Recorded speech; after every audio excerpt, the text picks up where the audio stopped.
Hey folks, Doc Hanley here. The title of this segment is Paradise is Where You Find It. Uh, Paradise is not one size fits all. Paradise is being where you want to be and doing what you want to do. So you have to think carefully about what you want when determining where you want to live and what you want to do. Uh, I know a lot of people in Southeast Asia want to migrate to the United States, and they have this romantic notion that, hey, I need to go to Los Angeles or San Francisco or New York. Uh, the problem with that is that the people in Southeast Asia are predominantly conservative people. They get to these big cities on the East Coast or West Coast, and they find that most people there are ultra liberal. So they have very little in common with these people to begin with. Secondly, it's going to cost like rip to live there. I got some figures from Forbes about cost of living, and I'll look down here because I got notes on it. Forbes estimates that as of today, if you want to live comfortably in New York City, you'd need at least $100,000 a year in income. In San Francisco, $74,814 a year. And I got a cat here that I need to take care of. Okay, there goes the cat. Los Angeles, you would need $65,747. And in Washington, D.C., $64,433. So the the point is that if you're going to live on the East Coast or the West Coast in the liberal cities, you're going to have somewhere between $65,000 and $100,000 a year in income to live comfortably. That's a pretty good chunk of money. But in the United States, the least expensive places to live are in the South and in the Midwest. Let me give you some figures. In Oklahoma City, you would need $37,232. In Indianapolis, $40,035. In Des Moines, Iowa, $38,064. In Mobile, Alabama, $38,064.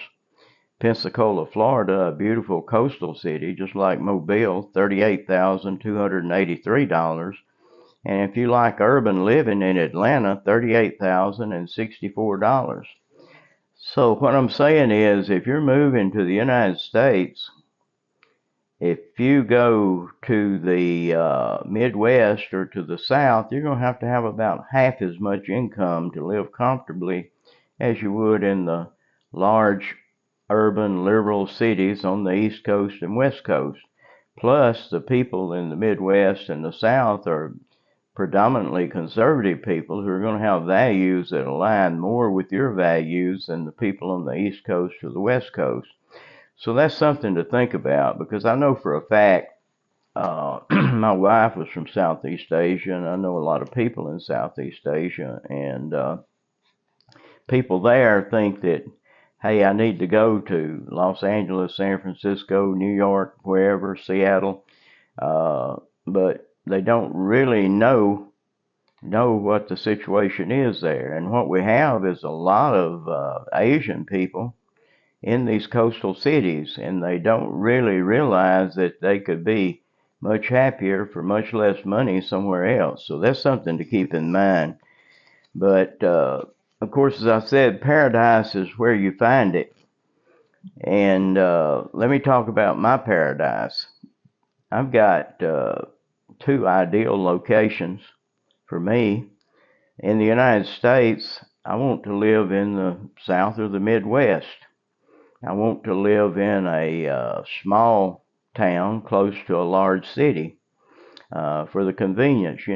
Occasionally, maybe 3 or 4 times a month, you want to go to the city, but I don't want to live there. So I could live in a small town in the Midwest or the South for a lot less than I could on the East Coast or West Coast. So my ideal of paradise is a small town close to a big city. My current residence, I'm in Alabama currently. I'm about 40 minutes from Tuscaloosa, which has a metro population of a little better than 200,000. I'm 1 hour from Birmingham, which has a metro population of over 1 million. So either one of those can satisfy my needs quite well, and I can always go to Atlanta if I want a bigger city. So my paradise is where I am in the United States. But I love the Philippines. I've been to the Philippines a lot of times, and I like Southeast Asia in general. And so the thing about the Philippines, as inexpensive as it is to live in the Midwest or the South in the United States, it costs a lot less to live in the Philippines. The people there are friendly. Uh, they're English speaking, which is a big deal if you're going to a foreign country. And so it's a tropical, beautiful tropical nation, more scenic areas than any country I've ever been to, and I've been to a lot of countries. Uh, the Philippines is just an ideal place for people like me. Now, it may not be for you. Uh, Across Southeast Asia, there's a lot of poverty, and some people cannot stand to see poverty. I hate poverty.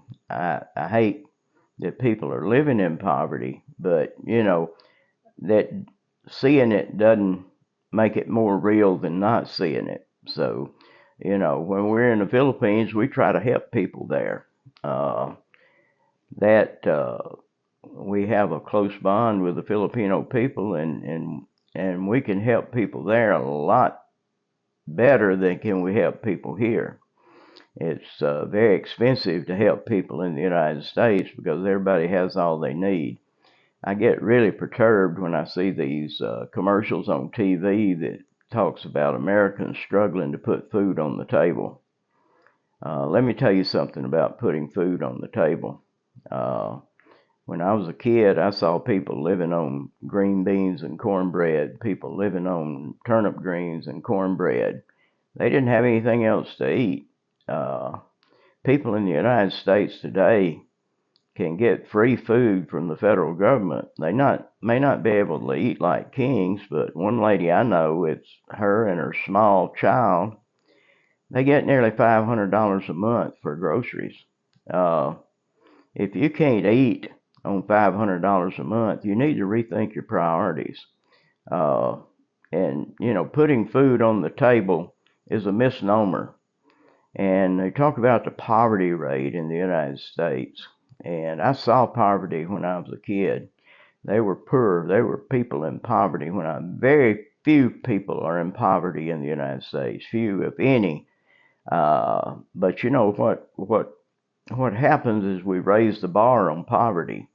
We say people in the United States have to have this and this and this to not be on poverty. Well, let me tell you this: people living in poverty in the United States are living much better than 75% of the people in the world. So poverty is a relative term, and the bar keeps raising. So when you hear about people in the United States having trouble putting food on the table, people in poverty in the United States, just, it's BS. But if you go to a lot of places in the world, you can see poverty. Poverty is there. I've been to Mexico a lot. There's a lot of poverty in Mexico. There's a lot of poverty in Southeast Asia. There's poverty in the Caribbean. Uh, Anywhere you go in the world, there's poverty in Europe. Not so much as in these other areas because Europe is a pretty much composed of socialist nations, and socialism, you have enough to eat, but that's about it. If you live in Eastern Europe, you're not going to drive a Cadillac. You're not going to take vacations unless you're a wealthy person. The average person in Eastern Europe is struggling to survive. The people in places like Serbia or Russia or wherever, they don't live well. I mean, they have enough, but that's it. Well, not all of them really have enough, but That's the kind of deal you have in People's Republic of China. You have a lot of really poor people, even though it's considered to be a uh, prosperous nation. Is prosperous insofar as you got way over 1 billion people contributing to the economy, and only a small percentage of that billion is living well. But anyway, my point is that paradise is where you find it. You know, if you're not living in an area that you like, if you're not doing what you like to do, look around and see what else is available. Uh, right now, where I live, the housing prices are escalating astronomically, and the reason is I went to the tax assessor's office in my county, and they had my house assessed at like $250,000, and they raised it to over $300,000, and I've just got an average American house, and I said, look, this is ridiculous. I said, I don't think I could sell my house for that kind of money. And they said, well, we got people moving here from California, from New York, from wherever. See, the people in those states have realized that when they retire, they can take their retirement income and move to the South or to the Midwest and live really, really well. Whereas if they stayed in New York or Los Angeles or wherever, they would be struggling to survive. So I'm telling people who are migrating here from other countries, if you want to live well on a lower income, you need to live in the South or the Midwest. You need to live in a small town instead of a large city. Of course, that's generally true, but as I said a while ago, the cost of living in Atlanta is actually no more than a small town in the South, which amazes me. But Atlanta is not your typical urban area in the United States. And people talk about the dangers of living in a city. Well, let me tell you this: every city, big city in the world, is dangerous. If you go to the wrong place at the wrong time, you're going to have trouble. Uh, you know, New York is dangerous. If you go to the wrong place at the wrong time, Detroit is dangerous. A lot of these northeastern cities have a reputation of being dangerous. Well, they are if you go to the wrong place at the wrong time. But there are a lot of places, even in these cities, that are totally safe. So when you go to a city in your own country or a foreign country, learn where to go and when to go, because it doesn't matter where you're going or when you're going, you can get in trouble in any city if you go at the wrong time, the wrong place. But anyway, the message today is paradise is where you find it. Think about what you want, where you want to live, how you want to live, and then figure out where your paradise is. This is Doc Hanley saying so long and God bless you.